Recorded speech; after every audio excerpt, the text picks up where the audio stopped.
Começamos mais um Correspondente Médico. Participe com a gente, viu? Mande sua pergunta, vai lá no Twitter, marque a sua questão. Só não se esqueça de colocar hashtag Correspondente Médico. Doutor Fernando Gomes, bem-vindo mais uma vez. Muito obrigado e a gente adora a sua participação. Agora, Elisa, vamos trabalhar? Vamos trabalhar para já, porque já temos aqui o primeiro tema, viu? A gente fala sobre a antecipação da segunda dose da vacina contra a Covid-19. Na cidade de São Paulo, por exemplo, pessoas que tomaram as vacinas da Pfizer, Coronavac ou AstraZeneca podem se inscrever na xepa da vacina e tentar adiantar essa aplicação.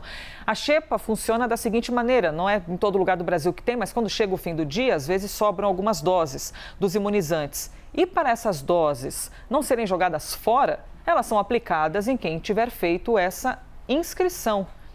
Doutor Fernando, a gente tem aqui então as regras para quem quiser se vacinar. E já citando os 3 imunizantes, né? E o intervalo que diminui. Então, por exemplo, AstraZeneca e Pfizer, a diminuição seria igual de 84 dias para 60 dias, ou seja, 2 meses. A Coronavac é que muda um pouquinho o calendário, são 28 dias habituais e baixaria para 15.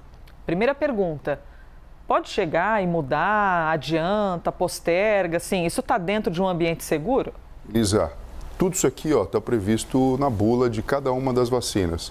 Então, a gente sabe que a AstraZeneca ela pode ser aplicada de 4 a 12 semanas. Então, tanto faz, a gente está dentro do intervalo.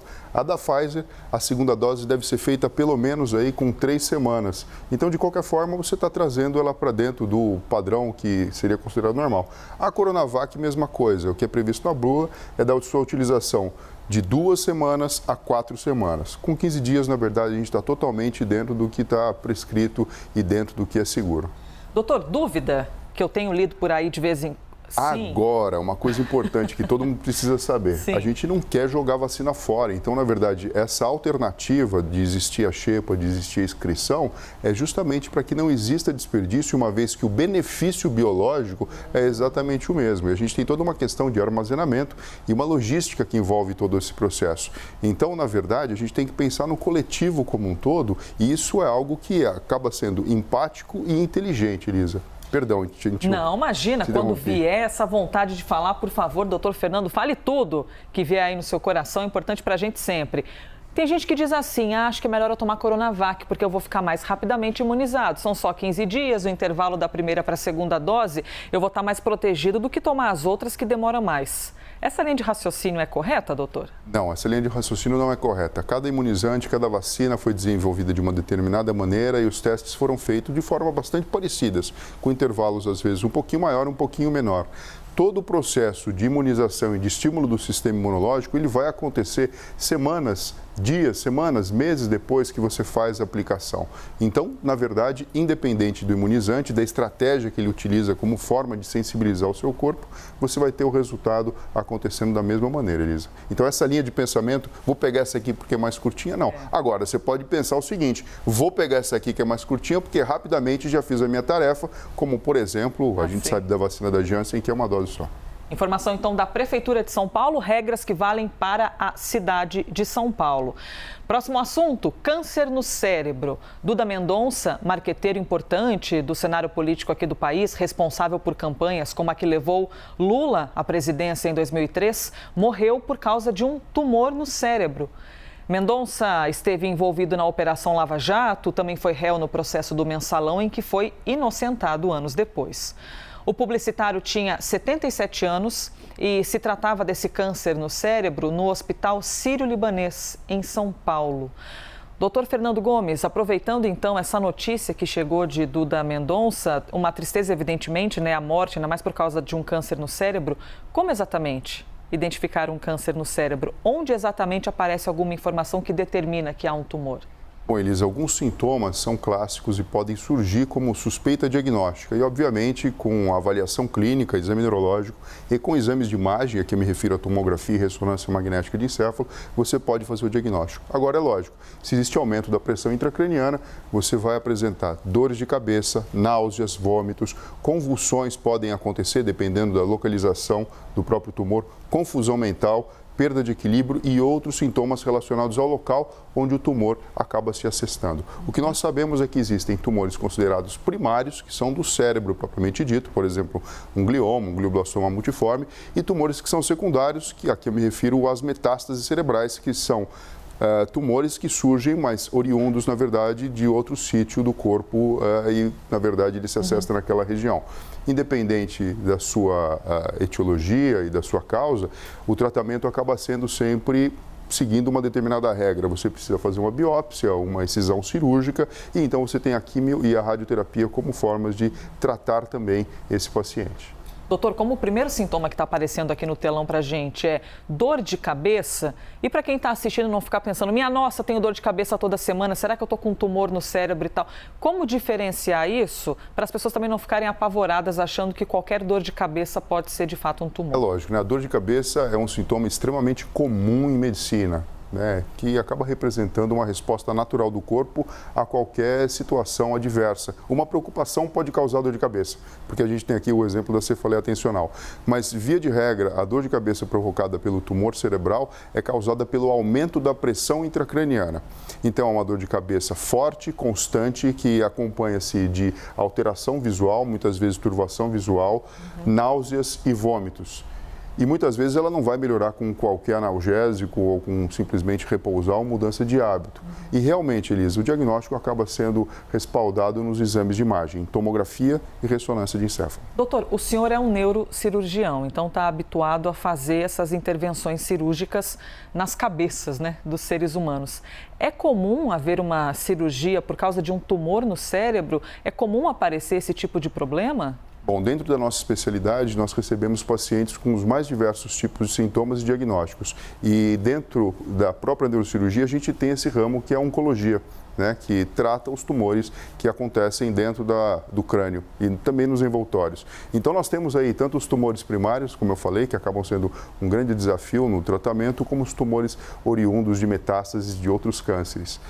Enfim, dentro da especialidade acaba sendo algo que faz parte da nossa rotina, que requer, na verdade, todo um tratamento específico e destreza cirúrgica para remoção, apoiado sempre, na verdade, na evolução do conhecimento da medicina. Cada vez mais a gente quer entender qual que é o tumor, principalmente do ponto de vista genético, porque nós sabemos que existem respostas diferentes aos quimioterápicos e às modalidades de tratamento para se ter um bom desfecho, com qualidade de vida e sempre, né, Elisa, tratamento multidisciplinar, usando a reabilitação depois do tratamento do tumor, utilizando os neurônios remanescentes para desempenharem a mesma função. Complexo, hein?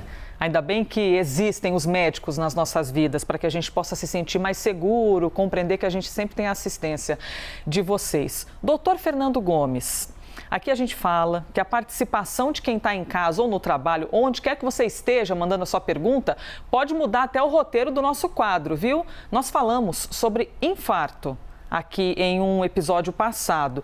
E aí, logo que acabou o episódio, começaram a chegar várias perguntas, várias mensagens. Então a gente entendeu, opa, temos de voltar a esse assunto e responder ainda algumas questões aqui com o Dr. Fernando Gomes. A Sônia Bertini mandou uma mensagem para a gente dizendo o seguinte: vocês falaram sobre infarto e vi um senhor comentando que percebeu enquanto estava correndo, que estava infartando e pediu ajuda.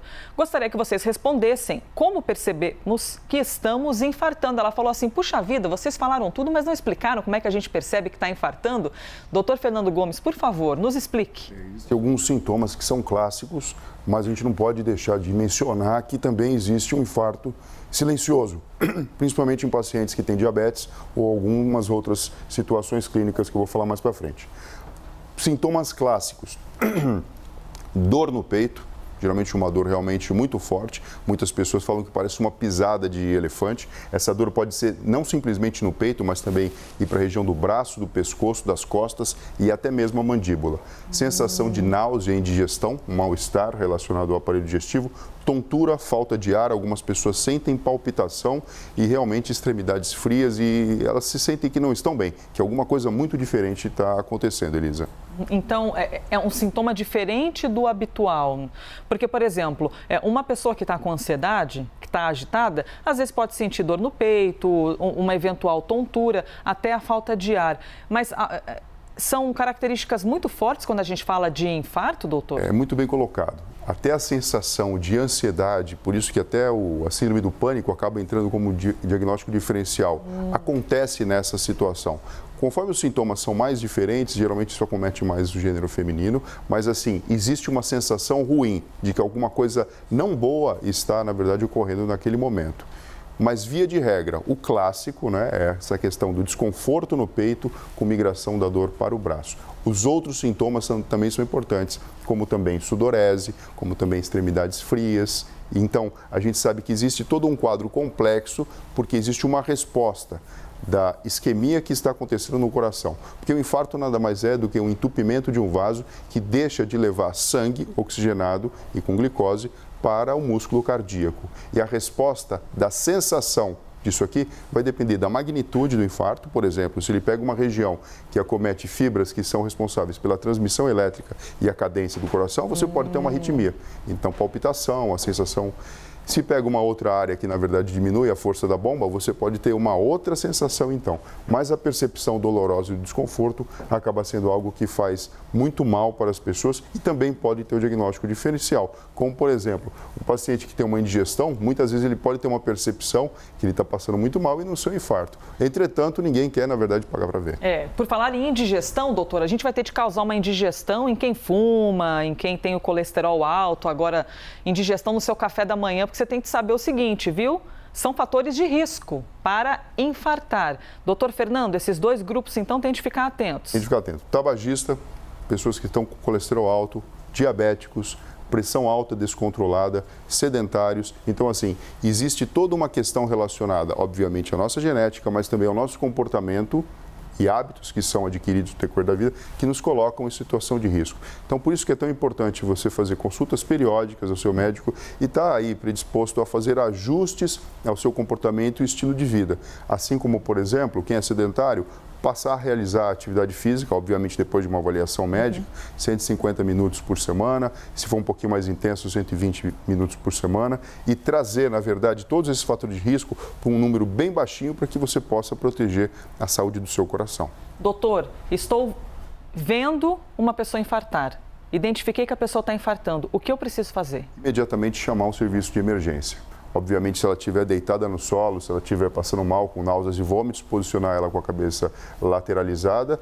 Você pergunta se ela de lado, isso, deitada. com a cabeça virada para o lado, para que não tenha, por exemplo, um vômito e aspire o conteúdo que foi eliminado. Chamar a emergência de imediato e ficar atento se a consciência está preservada, se ela tem pulso ainda e se não é necessário alguma manobra de reanimação, caso você note uma parada cardíaca na sua frente. Muito bem, respondido então pelo doutor Fernando Gomes. Tinha mais uma pergunta que eu queria trazer aqui, mas não vai dar tempo. Perguntaram se tem diferença entre infarto, infarte, infarto. Doutor Fernando, assim, Elisa, tudo a mesma coisa? É tudo a mesma coisa. Muda o nome, né? Muda o nome, mas é aceito dentro da ortografia portuguesa. Infarto, infarte, realmente é tudo a mesma coisa. Não significa, olha lá o que o Márcio escreveu. O Márcio perguntou aqui, outro dia ali que se falar infarto com I, significa que a pessoa morreu. E se for com E, é que a pessoa sobreviveu. Faz sentido isso, doutor? Não, na verdade isso aqui faz parte muitas vezes da crendice popular e não existe, na verdade, no jargão médico ou na nossa troca de informações, qualquer coisa que tenha referência a simplesmente a mudança da vogal e o quadro clínico ser diferente. Perfeito. Esclarecido então, viu? Nenhuma diferença quando muda de E para I, para O, é tudo a mesma coisa, é infartar. Hashtag aqui tinha, vamos ver aqui as fotos. Ontem a gente não deu, eu prometi que ia trazer uma foto a mais. André Lemos postou ali e marcou a gente, hashtag aqui tinha, graças a Deus imunizado, disse o André. O André é professor e mora em Iguatu, cidade do Ceará, a cerca de 360 quilômetros de Fortaleza. Como professor, ele foi pedagógico, hein, Elisa? Olha, só montou um quadro mostrando todo o processo e até mesmo o imunizante que ele tomou. O professor ama explicar as coisas. Leonardo Lopes vai aparecer aqui em nosso telão. Opa, peraí. O Léo é nosso colega aqui da CNN. Pois é. Ele é estagiário do jornalismo aqui na TV. Muito bom, muito legal ter a sua participação aqui, Léo, tomando a vacina. E o próximo é o Henri Alexandre, que também é estagiário aqui da CNN. Ah, se a gente está se achando nessa CNN, viu? Estagiário da rádio, muito legal, Henri. Colocou textão, porque a gente gosta mesmo. Quem trabalha com comunicação gosta de falar bastante. E disse, vacina boa é vacina no braço. Poste a sua foto também, marque hashtag aqui tinha, marque hashtag correspondente médico. Doutor Fernando Gomes, com essas lindezas de registros, a gente encerra o nosso quadro de hoje. Elisa, sabe que eu gosto disso? É bem bacana e importante para, na verdade, conscientizar todo mundo da importância da vacina. Influência boa. Até amanhã, doutor. Muito obrigado, Elisa. Pessoal, se cuidem e até breve. Este foi mais um Correspondente Médico.